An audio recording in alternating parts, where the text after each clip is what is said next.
Assalamualaikum warahmatullahi wabarakatuh. Perkenalkan, saya Dia Ayusa Putri dengan NIM C1D12458 dari Prodi Ilmu Komunikasi Universitas Halu Oleo. Pada video ini saya akan menjelaskan komunikasi verbal dan nonverbal pada komunikasi antar pribadi. Ini menjelaskan bagaimana cara kita berinteraksi dengan orang lain. Keduanya bekerja sama agar pesan yang kita sampaikan dapat dimengerti oleh orang lain. Yang pertama, mari kita bahas komunikasi verbal. Komunikasi verbal adalah komunikasi yang dilakukan menggunakan kata-kata, baik lisan maupun tulisan.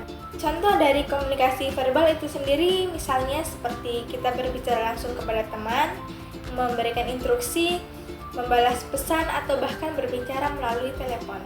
Melalui kata-kata kita dapat menyampaikan informasi, ide, atau perasaan secara langsung.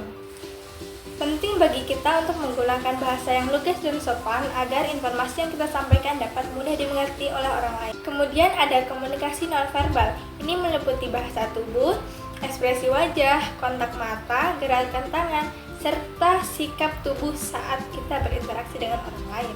Misalnya senyum yang tulus dapat menunjukkan keramahan dan kehangatan, sedangkan wajah yang terlihat cemberut akan membuat orang lain merasa tidak nyaman. Nada suara dan intonasi juga termasuk ke dalam komunikasi nonverbal.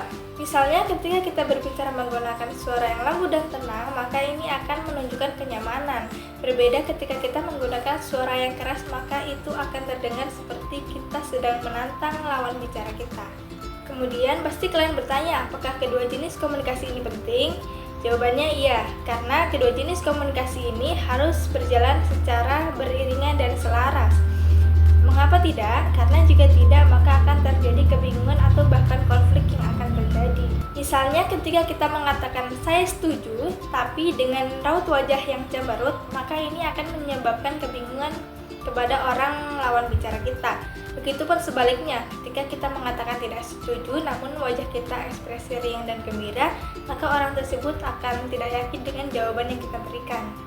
Setelah pembahasan sebelumnya, ada juga dampak kesalahpahaman serta cara menghindarinya. Kesalahan interpretasi dalam pesan nonverbal dapat menimbulkan kesalahpahaman dalam hubungan pribadi maupun profesional.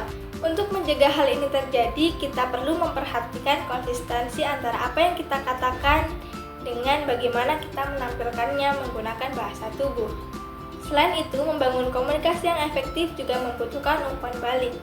Kita harus aktif mendengarkan, memberikan tanggapan, serta membuka ruang klarifikasi agar pesan-pesan yang kita sampaikan mudah dipahami dan tidak menimbulkan konflik.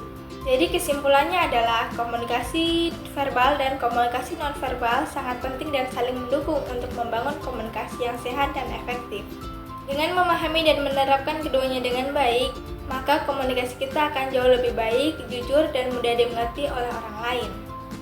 Jadi itu saja penjelasan yang dapat saya sampaikan. Jika ada salah dan kurangnya, mohon dimaafkan. Terima kasih atas perhatian kalian dan sekian dari saya. Wassalamualaikum warahmatullahi wabarakatuh.